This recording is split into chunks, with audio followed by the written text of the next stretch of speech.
Hi, and welcome to Magnify. We are so excited to share this news. Sharon Eubank is going to be the keynote speaker at Magnify's Lift Up Your Heart event that's coming this fall. It's going to be an incredible, faith-filled, fun day that you won't want to miss out on.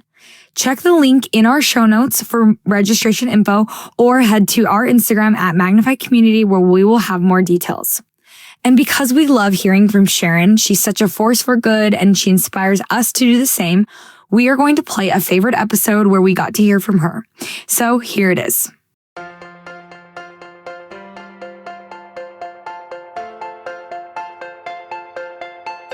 Welcome to the Magnify podcast. I'm Laurel Day, president of Deseret Book Company. I feel so lucky to be taking the hosting seat today to welcome my friend and special guest, Sharon Eubank.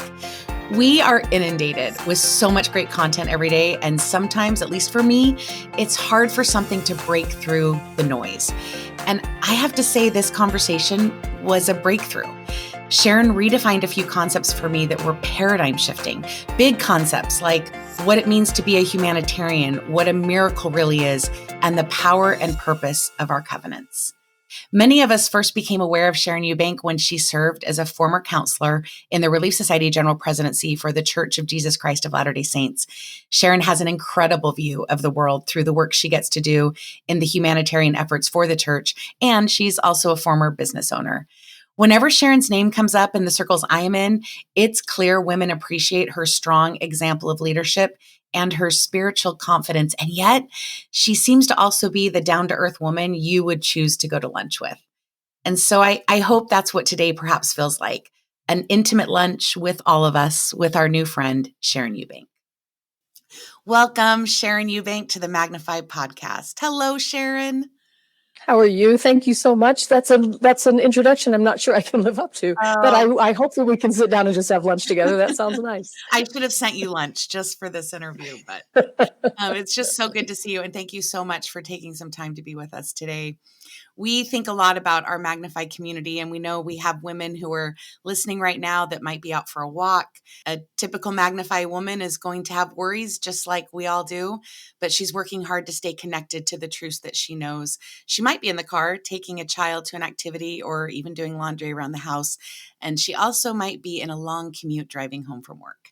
But this Magnify community of ours tunes in here to get a dose of spirituality and get a spark of momentum for her life. And so with that, Sharon, we would just love to start out with just any little pick-me-up message you might have for our community of these grounded, dedicated women who are dealing with life's challenges like we all are. Well, first of all, I'm just so thankful for this community. There's so much good that happens just in the lives of ordinary women doing those ordinary things that we all do. People call my office all the time and they tell me, I want to be a humanitarian. And I want to tell them, you already are a humanitarian. The things that you're doing every single day, you don't have to strive to be a humanitarian. You already are one. It sounds maybe crazy, but when it comes down to it, there's only two philosophies in the world. There's the one that, look, I'm going to get what I need. I'm going to prosper according to the management of the creature. I'm going to elbow people out and I'm going to compete to get what I need. And there's the other philosophy that just says, every man, every woman seeking the interest of their neighbor. So when you seek the interest of your neighbor, you're following that Christian, that great, message from Jehovah in the council in heaven. When you do those things that help your neighbors, you're doing the greatest power in the world. You're choosing that side. You're already a humanitarian. And we're already sitting in the branches of the trees that were planted for us by the people who sacrificed in generations before. We're already sitting in those branches. So the fact that we choose that philosophy and we plant those seeds, we grow a tree for somebody else. And that's, I think, the most important thing we can do. Oh, Sharon, I love that. I confess I'm one of those women who sometimes think it'd be so nice to just be a humanitarian. And I love that. You're right. I mean, it's the work of being human and caring for each other. And in that regard, I love that. Thank you. I've been thinking a lot about the work that I've had the chance to do with women over the years. And I've come to see for myself time and time again that women seem to have this natural desire and instinct to use their influence for good in the home or in the world, to be humanitarians. President Nelson, as you know, recently invited us to go after the one as he prepares to turn 100. I've loved that campaign. And this is, of course, in reference to the Savior's parable to seek the sheep that is lost. And we live in a world with so many needs, so many sheep that are lost. And I'd love to know, in your view, how can women have the best social impact in going after the one? That's such a good question, because we want to do things, but we don't want to have them be, useless or the wrong thing. We want to do the thing that has the great impact.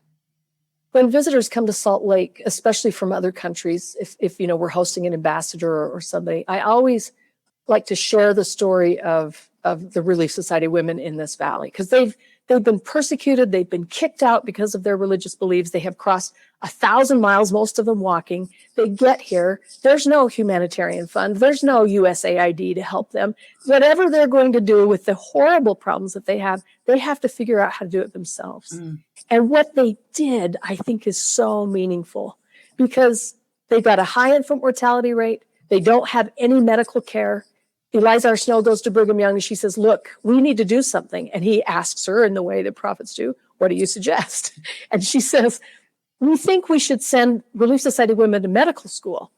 And they're like, there's nobody in 1868 in the entire United States that thinks that women belong in medical school. There's a huge amount of prejudice, not to mention the Latter-day Saint women, from outside the US. But the Relief Society goes door to door. They collect tiny, tiny bits of money from women that they get from selling eggs or from doing laundry.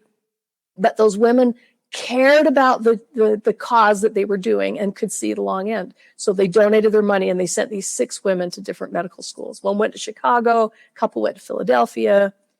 Martha Hughes Cannon was one of them. And when she comes back 5 years later with her newly minted medical degree, she wants to start public health. And there's no interest in public health. She starts training midwives. They open a hospital. If you see a photo of the Deseret Hospital board of directors, it's all women. It's like 1875, and there's all these women, and I'm so proud of what they did. But finally, because Matthew Hughes Cannon cannot get the territorial legislature to pay attention, she says, fine, I'll run for the legislature. And she runs as a Democrat. She runs against her husband, who was the Republican. I love that story. And she wins. And then the first bill that she introduces is about public health. Yeah, the whole reason I tell the story is because they focused on dignity and on root causes. And there's no reason that we can't do that. They trained up other people. They trained 500 midwives. They wouldn't take no for an answer. There's always a way. She was the first female state senator in the United States. She just would not take no. So I think focusing on dignity, focusing on root causes, that's the way to have the impact. And we certainly have the example from our history. I love that. So thinking more about that, focusing on dignity and the root impact, what are opportunities that you see that maybe we don't see? Like we're just going along, living our lives, and maybe we don't realize the easy ways we could have impact in our communities right now. Are there maybe great needs that are lesser known that we could easily participate in our own areas? I'm going to give you an answer that you might not like. When I look at what's needed the very most and what people don't know about humanitarian work, it's the ability to ask a question that doesn't have a predetermined answer. And say more about that. Well, we think that people need physical things. And what they really need is the ability to think through the problem that they've got and work through the various solutions. Okay, well, God does this with us all the time in the scriptures. He's constantly asking, what do you want? What is wanted? What do you seek? What will you that I should do for you? The scripture's just full of those questions. If we want to help people, we should sit down, and the first thing we should do is ask them, what is it you really want? Because if we don't ask, our empathy takes over and we pick something. I think you need this. And then we start gathering stuff and we produce it. And then we have all these things and we end up giving them the thing that they didn't really ask for, the thing that they didn't really want. And it's out of our empathy. We wanted to, and we thought we picked the thing out of our perspective that they needed, but it was the wrong thing. Wow. That's a paradigm shift for me. It's interesting because I was going to ask you, I wanted to talk about like what the Savior's invitation to feed the hungry and clothe the naked and visit the imprisoned looks like today. And based on what you just said, I feel like we need a paradigm shift, that it's not the traditional checklist service project kinds of things so many of us grew up doing. So tell me what that looks like in real life. I'm living my life today. What does it look like to seek the need by having a conversation? Is that literally with an individual that I run into on the street? Is it going to an organization that helps people and asking them give me some practical, like, what does that look like? So I'm going to give you a negative example. I'm going to give you a positive example. Okay, I love that. I was just reading over the weekend what happened in the communities during the Sandy Hook shooting tragedy. And this is a small town in Connecticut. It has, I think, the population is like 27,000. And people saw what happened. It was so impactful to them on the news, and they wanted to help. But what they got in Newtown, Connecticut was 65,000 teddy bears, and 1,000 of them were life size. So they're just huge. And people, they felt like that would help because of the huge mental anguish that was that. But there was so much stuff that got sent to this little town that their postal workers, and they had to get postal workers from other towns to just come manage the stuff. They had an 80,000-foot warehouse that was stacked 8 feet high of stuff. And they were in their grief. What they needed was space to process. And what they were dealing with was all of the things that people had sent. And it was taking up so much of the energy and time. And it's because people didn't ask that question. What is it you really need? And what's the timing for what you really need? Yeah. So there's my negative example. My positive example, it happened in a stake where I used to live in Provo. There was a woman in her 30s and her husband was killed in an industrial accident. She had 3 kids and she's just overwhelmed. And, they had the funeral, the Relief Society brought the food, everything else. But now she's just paralyzed with grief. What am I going to do? And the bishop said, what do you want to do? And she said, well, I don't have any education. I quit my education so my husband could go back to school. And she said, what I think I need to do is finish. And so the bishop said, all right, let's see if we could organize, and the board will pay your tuition to finish your degree. But she couldn't take advantage of it. It was this wonderful offer, but I had practical problems. Who's going to make dinner? Who's going to get my kids? How are they going to process their grief? And she just couldn't act on the opportunity because she was just so paralyzed. And there was a woman in the stake who came and sat down with her, and she said, what's really going on? What are you most afraid of? And so she just started pouring out her heart. And the woman came back to her a week later and she said, look, I don't have any money. I don't have money, but I'm retired and I have time. What I'd like to offer you is, for as long as you're in school, I'm going to come, I'm going to get the kids ready for school. I'm going to help them get dressed. I'm going to pack their lunches. I'm going to drive them to school. I'm going to make a meal. I'm going to run your laundry. And then I'm going to wish you guys well. And she did this for 2 years. She did that for that woman for 2 years. And it wasn't the laundry and the food and everything that she did. It was the fact that they had somebody in the house who was just kind of helping them hold everything together. She did that because she sat down and found out, what is it you really need? It's not the bread I'm going to bring you. It's not, what do you really need? And then she responded. And that kind of an example, and it's such an ordinary example, makes all the difference in the world. I love that, because I think we are naturally really good at showing up and doing something. We're good at showing up with the casserole, right? We're good at showing up with the flowers. We're good in the moment. I think I'm good at showing up. What I forget is 3 weeks later, after the passing of the individual and the person sitting alone. I mean, if you've had somebody in your life that has died that you've loved, you know what that is, that leading up to the funeral, everybody's there and you've got food coming. You can't even eat all the food that is brought to your home. And then 3 or 4 weeks later, when the world is quiet and everybody's gone back to life and you're just there alone. And asking that question of like, what do you actually need? If we could all space out our kindness and our service and our ability to help, what a difference we could make. I've really never thought, I'm embarrassed to say that, but I don't think I ask enough questions. I want to like get in and help where I can right now. And frankly, maybe if I'm being honest, I want to be able to check off that I did something so that I can move on to the next thing. And that last example, that's going to stick with me for a long time. Well, and I have to add to this too. And I'm just like this. You'll ask a question, they'll say, oh no, I'm fine, everything is okay. You're going to have to ask 8 or 9 questions to get down to the bottom of it. It's just the way we are. You got to dig a little deeper than yeah, everything's okay. It's so true. So Sharon, as I'm thinking about women, we all have connections to children, whether they're our own or our nieces and nephews or grandchildren. How can we instill a love for humanitarian work in the lives of the children that we love? Oh, that's such a good question, because the whole thing stops if it doesn't get transmitted to the next generation, so that's a really good question. I guess the thing I want to say is we should take them with us. Rather than talking about it, if we take our kids with us as we do things, I think that that makes any kids with us. I have a really vivid memory of being 11 years old, and my dad was a television meteorologist, so he had to work at 9:00. He had to be, on the TV station. The one night I was allowed to go with him to work. It was a big deal, but he said we had to leave a little bit early, and we were going to make a little stop. Well, we stopped at a woman's house. She was probably in her 80s. She was a widow. She loved to watch the weather, and she had written my dad a little note, and he had stopped to just visit with her. And I didn't know what was going on. I just sat on the chair. But I remember them talking about Masterpiece Theater. My dad knows nothing about Masterpiece Theater, but it was what she loved. And I've remembered this example for the longest time. Here's a guy who, before he goes to work, stops and visits this widow and talks about Masterpiece Theater and takes his little 11-year-old girl along with him.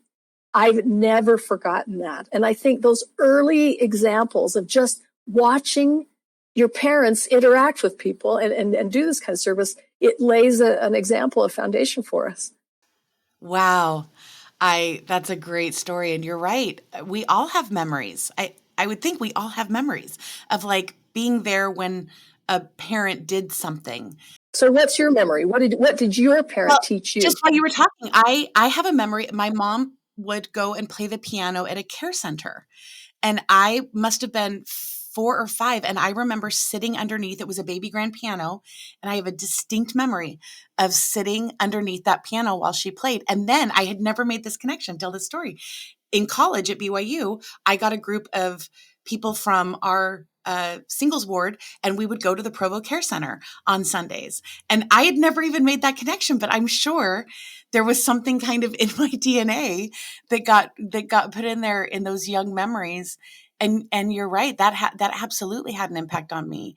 And the question I'm asking myself now is, I don't have children. I have stepchildren with grandchildren though. And these grandchildren, like, I'm grandma.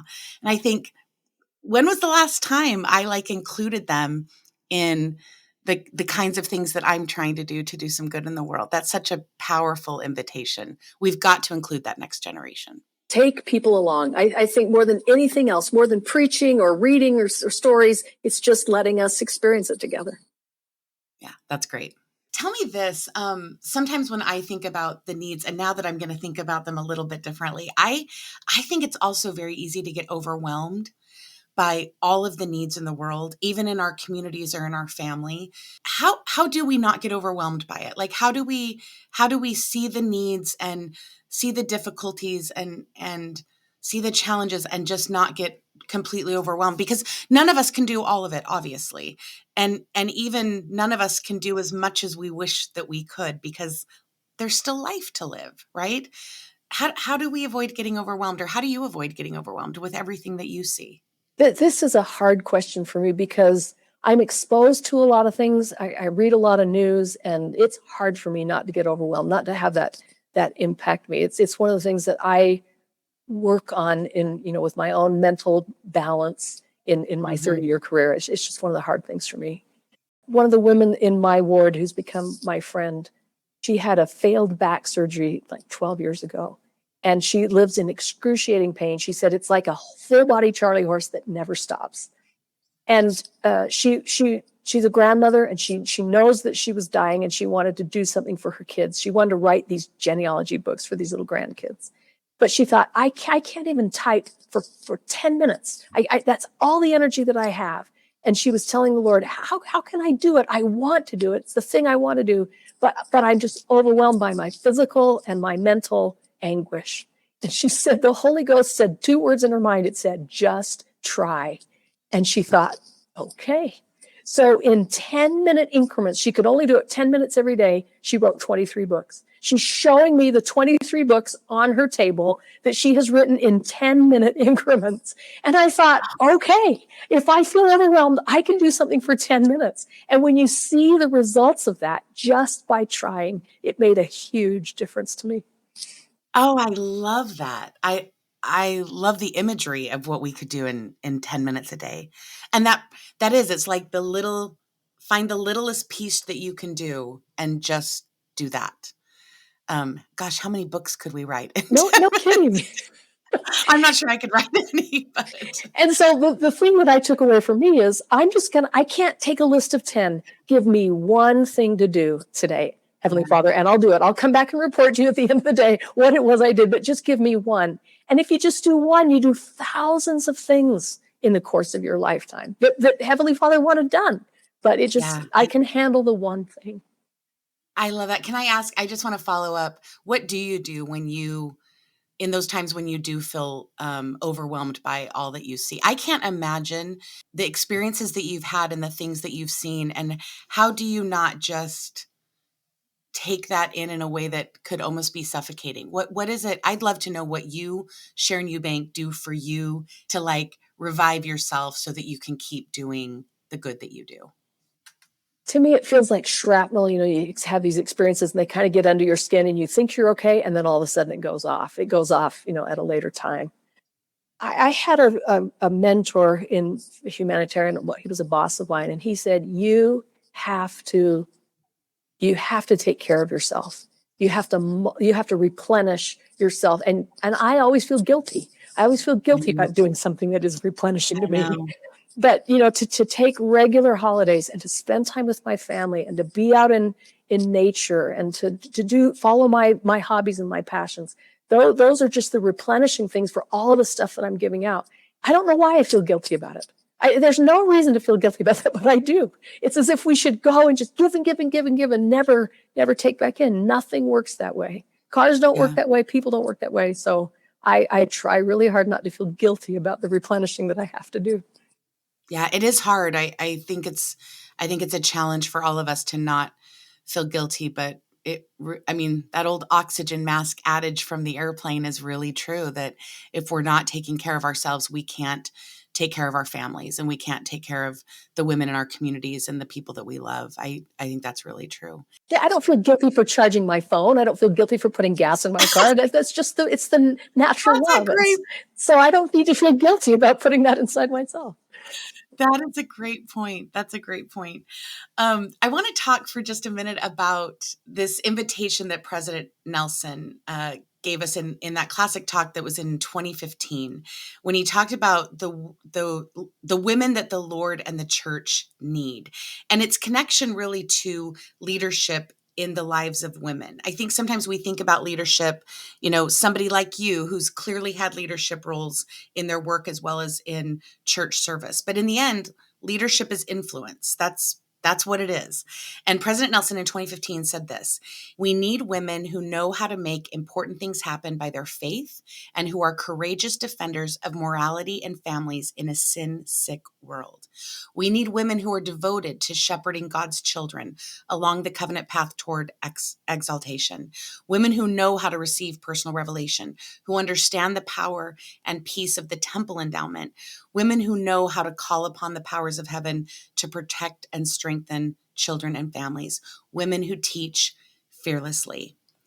I would love to know what of that invitation that you likely remember as well as the rest of us, but what of those invitations stood out to you, and how do you see ways that women can answer whatever that invitation is that sticks out to you the most? It's such a rich statement. He's saying so many important things that it's hard to pick one. But when you were reading it, I was just thinking about women who teach fearlessly. There's such a great need in the world for people to stand up for what they feel convictions for, and I think teaching that to other people in a way that they can take in, not in a way that batters them over the head, but in a way that matters. I think Magnify podcast is kind of part of that. We're talking about the realities of our lives. We're teaching each other, but that we're fearless about. I'm a Christian. I'm a disciple. These are the important things in my life. I don't know if this is the exact right example, but President Nelson was working on his talk, Spiritual Treasures. And he invited the Relief Study Presidency, my Relief Study Presidency, to come over to his office. And, I don't spend a lot of time in his office, but, he opened the door and he was so welcoming and he sat us down and he had the talk in a binder and he gave us all pencils and he said, I really want your feedback on this talk. So, Wow. Sister Bingham and Sister Roberta and I were like, oh, we really love this. And, oh, this is a great point. And he goes, no, that's not what I want you to do. I want you to give me feedback because your perspective is different than mine. So we're Wow. going through it, we get to like page 10 and all of a sudden all of our eyes come up and we go, oh, the way you're saying this, it may not come across the way that you mean. There's some like little shards in this that people are going to react against. And he asked us a couple more questions. And so we kept talking about it. And in the end, he said, I don't understand what you're telling me. He said, I don't feel that little sensitivity at all, but I trust you. And then he changed the talk. So when I sat and listened to him give that talk, that phrase of, I don't understand exactly what you're telling me, but I trust you, boy, that was really meaningful to me. And for us to be able to teach fearlessly, I think we have to follow that example. Invite other people to share their perspectives that we may not understand, and then trust them. Trust them for what that is, but make sure that it meshes with our core principles of the Christian faith that we love and we want to teach. But that understanding of each other's points of view is just really important. And I learned that from President Nelson. Wow, that's an incredible experience. Thank you for sharing that. As you were talking, I hadn't, with all the things that you've been sharing, one of the things as I was reading that quote that stuck out to me was women who understand the power and peace of the temple endowment. And just in a vulnerable moment, real quick, I've been really depleted the last few weeks of like just completely needing to recharge, as you were just talking about. And I found myself last week at the temple, which is, of course, an easy place to go to. I think we think about that. But one of the things that struck me as I was reading that quote is, Laurel, do you understand the power and peace of the temple endowment? Like he used those words. He didn't just say who understand the temple endowment. He said who understand the power and peace of the temple endowment. And for me, I think I could have a conversation with you about understanding the power of the temple endowment. But in all of the things we've been talking about and the need for peace, not just in the world, but in our own personal lives as we're trying to magnify good and do good things in the world. Can you share with me a little bit, Sharon, about your personal perspective of the peace of temple worship, specifically the temple endowment, as President Nelson invited us to do? I think the temple is one of the few places where we actually talk about a covenantal relationship. So you'll hear apostles talk about this covenantal relationship. So I was asking myself, what is a covenantal relationship? What would make it different? And I think if I can take the example of Jesus, it means that each person in the relationship is willing to sacrifice for the other people and for the sake of the relationship. So when we go into the temple and we make these covenants for ourselves and then for other people, that we're gonna obey commandments that are not easy to obey. We're gonna sacrifice for others. We're gonna consecrate for others. We're gonna have self-discipline. We're gonna be true to our spouse, true to our kids. But those are sacrifices. They're not easy. But when I recognize that when I do those things, when I'm living that kind of life, even though I mess up and I have to, use the atonement of Jesus Christ to repent and keep going, it creates a society of people who are willing to sacrifice for each other. If that's true, then this world it's not some kind of game of roulette that these horrible things are happening and, it isn't me this time, but it'll be next time. And God's just torturing the world with these terrible things.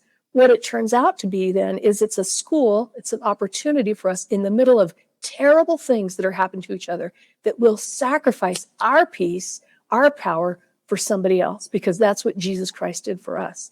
If that's true, then we're going to spend our whole eternity doing that. That's what gods do. They sacrifice, they pay with their own blood for the benefit of other people. If I walk out of the temple committed to that, now I've got the reason for why this life is so hard, for why there's so many terrible things happening. God will turn them to our good but he's using it as a chance for us to help each other. And it's up to us whether we do it or not. But I love that the temple shows me that big vision and then encourages me. When you walk out of this temple, you're committed to do these things. You're in a relationship that sacrifices for other people, and I'm going to sacrifice for you. And that gives me a lot of peace when this world is not a peaceful place. That is so beautiful, Sharon. It seems to obviously just be an extension of those baptismal covenants that we make, right? To mourn and to bear burdens and to comfort. And I couldn't help but think as you were talking, like, what would happen if we used the temple as that recharge, not just a place to go and find peace for ourselves, but to recharge, to go out into the world and live those covenants in maybe a way that we haven't thought about before. I think that's true. Really powerful. Thank you so much. Let's talk a little bit. I'm going to shift a little bit to the idea of miracles. The Magnify community of women, we're gathering this year in several in-person events. And one of the topics and one of the keys is to talk about seeking and expecting miracles. So I would love to hear your thoughts about miracles. And I wonder if there's a story you can share either in your own life or in the work that you've been engaged in that helps highlight the power and reality of miracles in our lives. This is such a good question. We don't live in an age that really believes in a lot of miracles. And so I think it's a good question. Yesterday, I read a story about my predecessor. So I'm the director of humanitarian services and the very first director of humanitarian services when the church began its effort was a guy named Ike Ferguson. Ike grew up in a farming community. Parents were not religious of any kind. They were good people, but they had just no religion in the home. He's 11 years old, and a woman from the community who's a young mom and a dairy farmer comes to speak to his mother, and he listens from the other room.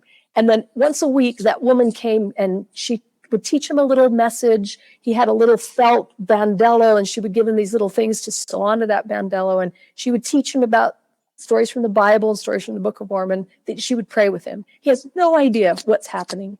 But at the end of this, it happened for a whole year. He is allowed to graduate from primary without ever going to primary because this woman came to his home. And then he was prepared and he got ordained to be a deacon. So that she did this, in the middle of her farm work, she came to take this little boy. And my friend Ike was just saying, I'm 11 years old. I have no idea that will lead to my ability to be active in the church, to hold the priesthood, to be able to work for the church. And his passion for helping solve the inequities of people through humanitarian service in the world. And he really set the foundation for everything that I'm able to do now in his place. That happened because a woman went to his house, and he said, I didn't see that miracle for 30 years. I didn't know, but when I look back in hindsight, I see the miracles. So I guess the point that I'm making with the story is most miracles you don't notice when they're happening to you right in front of you. They just don't, they're so quiet. They just don't seem like it's anything important, but we see them when we look back and we see the miracles that happen in our lives, like what happened with my friend Ike Ferguson. I think that's a true thing about miracles. You have to be willing to look back and then honor the experiences about what happened and call them a miracle. Let the Lord know, I see what you did. I see what you did for me, and I'm willing to acknowledge it. Well, and what a great perspective, because I think sometimes we think about a miracle has to be like this instantaneous intervention or moment of, oh, I can't explain that. And I love the idea of the miracle being the end of the process. Like, and to your point, we don't know what the Lord is doing for us in our lives. And frankly, we don't know how he's using each of us in each other's lives to maybe create these miracles. I think that if we as women can think more about the long-term game, which you've said a couple of times today, and letting the Lord use us and trusting him and trusting that he trusts us, like President Nelson, that experience with President Nelson. I feel so encouraged right now just having this conversation, because I think I could be doing more good, and it's not going to interrupt the things that I'm already trying to do. Like, I don't need to be burdened by that. It's actually, I feel a little excited about the good that I could be doing, which is, I guess, the whole point of a conversation like this. I want to ask you, just kind of as we wrap up, It's the aim of the Magnify community to strengthen women as we live differently and contribute good in this world. And in that light, I would love to know what your hope is for women of the church today. We were talking about miracles, and I think what you said is true. Miracles we think are going to be some obvious thing that just unexplainable. And in real reality, the world that we live in is a miracle. The conditions that exist on this world in the ways that they exist, that's a complete miracle. The way our bodies work together and are able to heal and function, I think that's a miracle. I think the act of praying, of actually kneeling down and saying words out loud, and somehow a being light years away from us understands us, feels that, and then sends an answer to us. That's a miracle. But I think when we take them for granted, they don't feel like miracles anymore. And we live in a time that is saying there aren't any miracles. And it's kind of disavowing the love that we feel from God our Father. And I think caring for another person more than we care about ourselves, it goes against our biology. It's a true miracle. I think our God is a God of miracles, and he's a God of love. He loves us. So no matter what we've done, no matter what we think we should have done or we didn't do, we can start today to be the miracle in each other's lives, because then that makes us be like God. They don't have to be big things. We just have to have the long view that it's going to make a difference. When we care for each other, when we do things that are against our self-interest and they help other people, when we sit down and ask them, what is it you really need? And I will try to be active and present for you and help you get what you need. Those are miracles every day. And we, as Latter-day Saints and as Christians, I think we need to push back, not by our words, but by our actions. We believe in miracles. We believe in a God of miracles. We believe that they happen every day. They're just quiet and they take a long time to notice. But we are committed to helping people find the miracles in their lives. And we call it ministering, we call it humanitarian work, we call it all these different things. But in the end, it's just doing what we can to help other people with their problems. And I'm committed to that in my life. It's the heart of my Christian faith. And I'm really proud that the Magnify community would engage in such a thing. It encourages me to be shoulder to shoulder with women who believe those same things too. Sharon, just on a personal note, this conversation has been really rejuvenating for my soul. And I sincerely appreciate who you are and the multitude of things you have done throughout your life to be in the space that you're in now. And I just want to thank you for being a reminder of what a covenant-keeping woman looks like, sounds like. You've helped me feel the Spirit today. And I hope that the women who are listening have been able to participate in this little lunch with us and feel it too, and be encouraged. There's so much easy good we could all be doing. And there's several takeaways for me that have shifted a paradigm for me in this conversation. And I sincerely appreciate who you are and what you've shared with us today. Thank you so much, Sharon. Thank you very much. Thank you so much for listening to this week's episode of Magnify. We hope you enjoyed it. And there is some amazing news that you don't want to miss out on. We are so excited to share that this fall we are doing Magnify's event called Lift Up Your Heart. And the best part, Sharon Eubank is going to be the keynote speaker. It's going to be an incredible, faith-filled, fun day. And like I said, you won't want to miss out on it. So head to the link of this episode's show notes for all the registration details. Also, you can be sure to be following us on Instagram at Magnify Community, where we will have more announcements and more details to come. Finally, are you subscribed to the newsletter? If not, head to magnifythegood.com and subscribe now, where you can get weekly inbox inspiration and find out more about events like this. Thank you so much for being a listener, and we will see you next time on Magnify.